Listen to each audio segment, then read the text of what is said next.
munaasabadani oo ahayd mid si heer sare loo soo agaasimay isla markaasina ujeedadeedu daarneyd abaalmarinta ardaydii kaalmaha hore ka galay sanad dugsiyeedkii hore 2017-2018 oo ay ku lamaanayd munaasabada furitaanka sanad dugsiyeedka cusub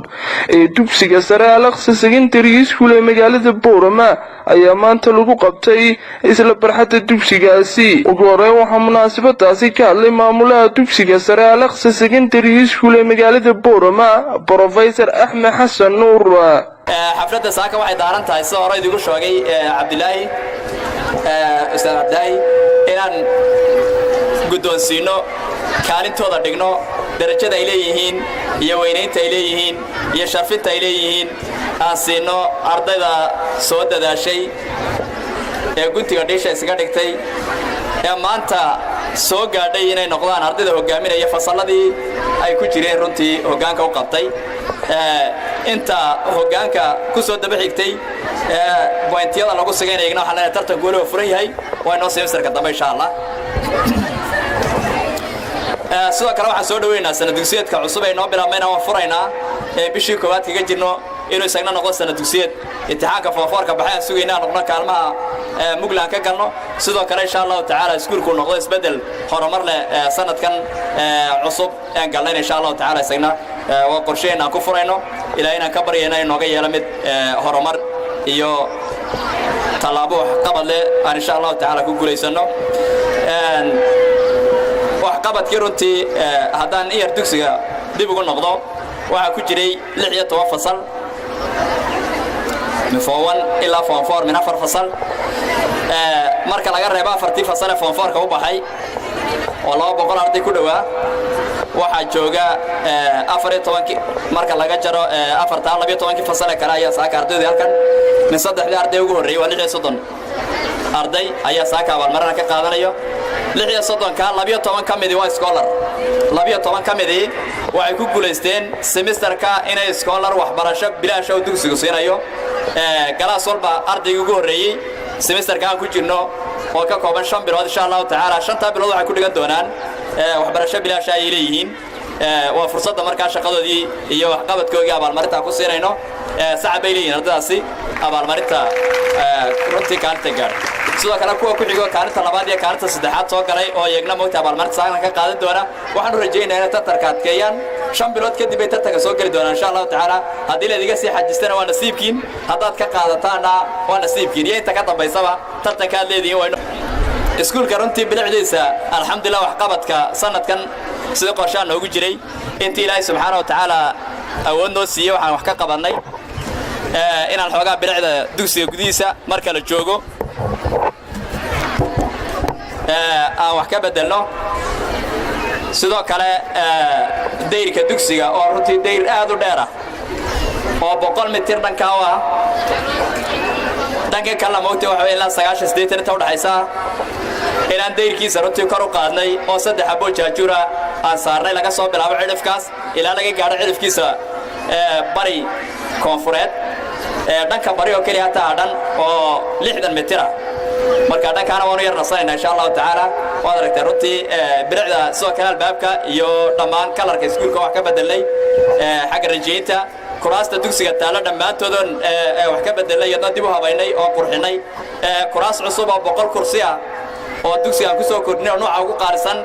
birta leh oo runtii ardayda foonadu ku fadhiyaan kontonkii horeeyay kontonkii dambana way kana rajeynayaan insha Allah inay soo saaraan sidoo kale waxa isbedelka ku sameynay oo iyagna isbedel dugsiga dhiirigelintiisa iyo iskoodu sameeyay macallimiinta dugsiga oo waxa ka qayb gala dugsiga hadda guud ahaan 26 marka macalboolka lagu daro 23 subax walba soo shaqo taga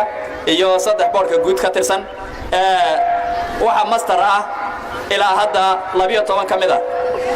ardayda soo kala sanadkan ka baxday dugsiga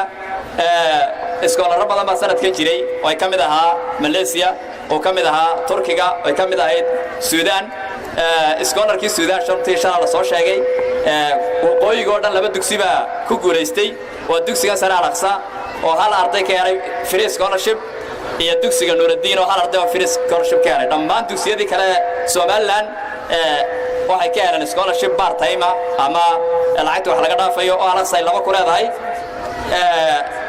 Al-Aqsa mid firiya iyo laba kuwa part-time-yada ama scholarship-ka ayaa shalay tolo soo sheegay marka ardaydu haday tagaan iyo haday iska daayaan runtii saddex ardayna waan gaarsiinay in scholarship-kaas soo baxay waxa sidoo kale scholarship-kii Malaysia oo ardayda sanadkan dugsiyada laga rabay gobolka waxa ku guuleystay laba arday oo kaliya full scholarship helay hal arday Al-Aqsa iyo hal arday dugsiga sare Al-Nuura laba arday oo kaliya ayaa ku guuleystay Raxma Ismaaciil Maxamed dugsiga ka guuleysatay arday ka baxday ahayd scholarship-kii Turkiga oo 10 arday runtii ay ka qayb galeen wali laga soo jawaabin waa sugaynaa insha Allah taala waxaan rajaynaa siday ku horaba Al-Aqsa kaligeed mar walba ugu soo baxaysay gobolka inay kana ku saadarteed waqtiga uu ardaygu nidaamiyay waa waxyaalaha ugu muhiimsan guusha iyo najaaxana u soo hoynay weeyaan ardayga waxyaalaha ardayga naajixa lagu yaqaano waxa kamid ah ardayga naajixa waxyaalaha lagu yaqaano waxa kamid ah ixtiraamul aakhariin inuu muujiyo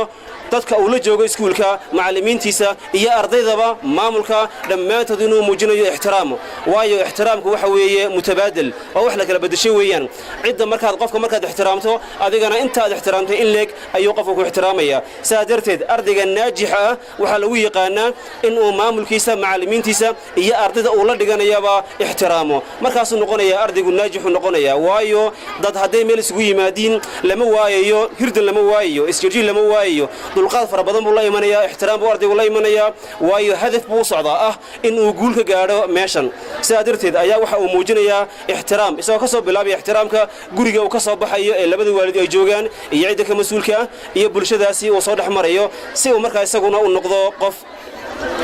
isaguna muxtarama bulshada dhexdeeda laga ixtiraamo sifaadka looga baahan yahay ardayga naajixa danka kale waxay kuna munaasabadaasi ka hadlay mas'uuliyiin ka socotay jaamacadaha kala duwan ee ku yaala magaalada Boorama waxayna ardayda kula dardaarmeen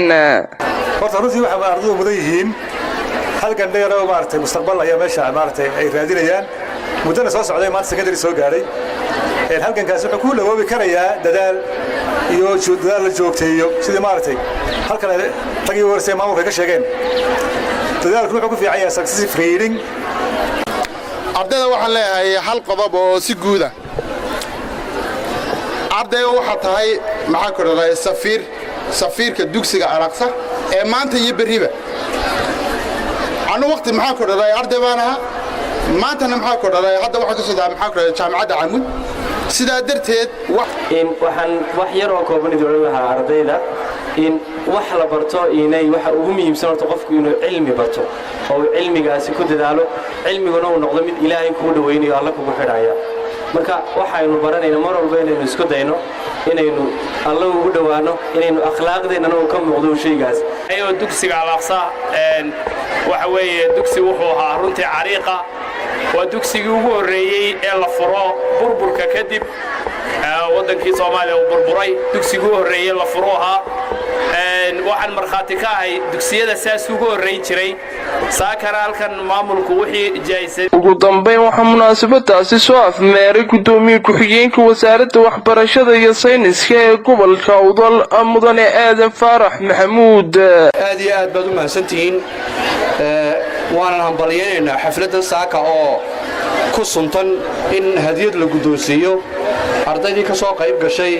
sanad dugsiyeedkii hore dhinaca kalena ah xafladii furitaanka iskuulkana noqonaysa sanad dugsiyeedkan 2018 iyo 19 hadduu la yiraahdo inta kadib kullay hadal waa la yiri oo waa la dhameeyay meeshan igama baahna hadal fara badan kaliya waxa leeyahay sida ardaydii sanadka hore u soo dadaaleen inagana u soo dadaashaan baa looga baahayay kuwa maanta tartanka galayay waa kuwa sanad dugsiyeedkan maanta bilaabaya weeyaan laakiin kuwii hore way soo dhameeyeen tartanna badan iyo mataqaana imtixaano marka idinkana waxa la idinka fadhiyaa ardaydan maanta ama sanad dugsiyeedkan bilaabaysa si loo helo arday iyagana xaflad loo qabto sanadka dambe hadduu la yiraahdo idinkana dadaal baa yaa la idinka rabaa run ahaantii iskuulkan Al Aqsa intaan ognahay taariikh dheer ayuu ku leeyahay magaaladan iyo gobolka waana meelaha lagu soo hirto xagga waxbarashada تكلنا أردنا كوانين وحويان إلا كتنبين وحالكاسي شهادون يجوايسي كلا تقول Gudonsiyay Arday Kalmaha Hore Gashay Imtixanadkii hore 2017 ee Dugsiga Al Aqsa Secondary School ee magaalada Boorama waa Cabdirasaaq Cumar Micaad Awliyo shabakada caalamiga ah ee Boorama News.